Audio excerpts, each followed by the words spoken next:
नमस्कार शेतकरी मित्रांनो.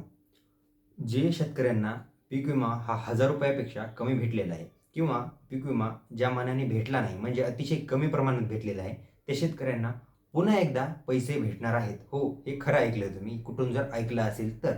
म्हणजेच जे शेतकरी पीक विम्यामध्ये थकीत राहिले होते, ज्यांची रक्कम ही खूप कमी आली म्हणजे क्लेम केलेला खूप जास्त होता म्हणजे जमिनीचं क्षेत्र जास्त होतं व पैसे कमी आलेले आहेत, अशा शेतकऱ्यांसाठी पैसे हे परत येणार आहे. ही अतिशय, अतिशय आणि चांगली बाब ही समोर निघून आलेली आहे. म्हणजे उर्वरित शेतकऱ्यांना, जे राहिलेले शेतकरी आहेत, त्यांना पैसे परत एकदा खात्यावर त्यांच्या जमा होणार आहेत. ते कधी होणार आहेत, कोणत्या शेतकऱ्यांच्या खात्यावर होणार आहेत व किती टक्केपर्यंत हे पैसे खात्यावर येऊ शकतात, ही सगळी माहिती आपण व्हिडिओच्या मार्फत जाणून घेणार आहोत. त्यासाठी व्हिडिओला शेवटपर्यंत काळजीपूर्वक नक्की बघा. आणि त्या अगोदर जर चॅनलवर नवीन असाल तर माझं नाव आहे सम्राट आणि स्वागत आहे तुमचं शेतकरी सम्राट या यूट्यूब चॅनलवरती. चॅनलला अद्यापही लाईक, सबस्क्राईब व शेअर केलं नसेल तेही करून घ्या व माझ्या डाव्या साईडला जे काही बेल आयकनचं बटन दिसते त्याला देखील दाबा. म्हणजे तुम्हाला शेती व पीक विम्याच्या संदर्भात नवनवीन ज्या काही अपडेट येतात त्या सर्वात लवकर तुमच्या मोबाईलपर्यंत पोहोचून जातील. तर चला, वेळ वाया न घालवता आपण व्हिडिओला सुरुवात करूया. तर बघा शेतकरी मित्रांनो, मागच्या काही दिवसांमध्ये म्हणजेच मार्चच्या पहिल्या किंवा दुसऱ्या आठवड्यामध्ये शेतकऱ्यांच्या खात्यावर पीक विमा बऱ्याचशा शेतकऱ्यांच्या खात्यावर जमा झाला. तर काही शेतकऱ्यांच्या खात्यावर पीक विमा खूप कमी म्हणजे खूपच कमी, काही शेतकऱ्यांना 700, 800, 900 रुपये, तर काही शेतकऱ्यांना 1000, 1200च्या आसपास पीक विमा भेटलेला आहे. तर अशा शेतकऱ्यांना, काही शेतकऱ्यांचं ज्यांचं जमिनीचे क्षेत्र कमी आहे त्या शेतकऱ्यांना पीक विमा जेवढा आलाय तेवढाच भेटणार आहे. पण ज्यांना वाटतंय की बाबा आमचा पीक विमा कमी भेटलेला आहे, दरवर्षी जेवढा भेटतो, दरवर्षी तर भेटत नाही पाहायला गेलं तर महाराष्ट्रात. म्हणजे 24 पर्यंतचा जो पेंडिंगचा देखील तुमचा मागचा जे जमा झाला पीक विमा, त्याच्यापेक्षाही जर आत्ता 25चा जर कमी प्रमाणात जमा झाला असेल, त्या शेतकऱ्यांची गोष्ट मी करतोय.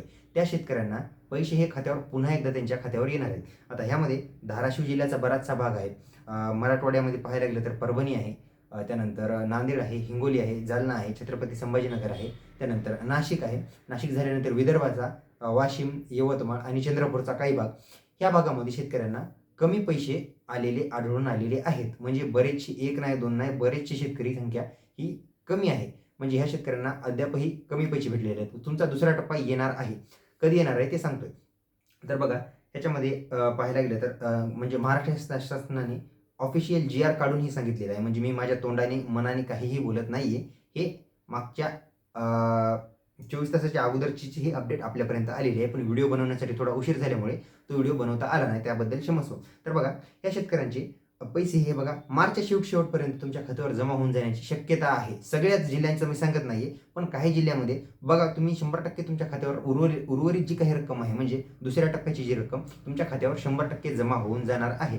पण सगळ्या शेतकऱ्यांचे नाही. काय कंडिशन आहेत ते मी व्हिडिओच्या सुरुवातीलाच सांगितलेले आहेत. त्यामुळे बरेचसे शेतकरी असतात की बाबा आम्हाला तुम्ही पैसे म्हणले पण भेटले नाही. असे शेतकरी, बरेचसे शेतकरी यूट्यूबरला शिव्या घालण्याचं काम करतात. कृपया ते कृत्य करू नका. जे 100% अपडेट आहे ते तुम्हाला सांगण्याचा प्रयत्न करतो. बाकी आमच्यातर्फे जेवढी माहिती होईल ती तुमच्यापर्यंत देण्याचा प्रयत्न करतो. ह्यामध्ये थोड्याफार चुका ह्या होऊ शकतात. कारण हे गव्हर्नमेंटचे काम आहेत. ह्यामध्ये थोडीफार गल्लत देखील होऊ शकते. याबाबतची तुम्ही थोडी काळजी घ्या. त्या व्यतिरिक्त बाकी शेतकऱ्यांचे अतिवृष्टी नुकसान भरपाई देखील, काल परवा आता परत पाऊस पडलाय, परत नुकसान तर होणारच झाले. ह्या व्यतिरिक्त बाकी शेतकरी जे उरलेले आहेत म्हणजे ज्यांना आधीचा पीक विमा जो होता 2025चा तो अद्याप भेटलेला नाही, तो देखील हा पीक विमा या मार्च महिन्याच्या अखेर सगळ्या शेतकऱ्यांच्या खात्यावर जमा होणार आहे. हे 100% प्रूफ सहित सत्य आहे.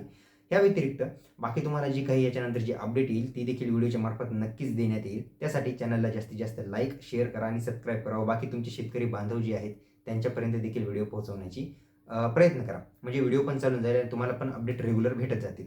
तर चला, इथपर्यंतची ही माहिती होती. हीच माहिती तुम्हाला देण्यासाठी व्हिडिओ होता. या व्यतिरिक्त काही अपडेट आले ती तुम्हाला लवकरच चॅनलच्या मार्फत कळवण्यात येईल. त्यासाठी लाईक, सबस्क्राईब व शेअर करून ठेवा. भेटूया पुढच्या व्हिडिओमध्ये. तोपर्यंत नमस्कार.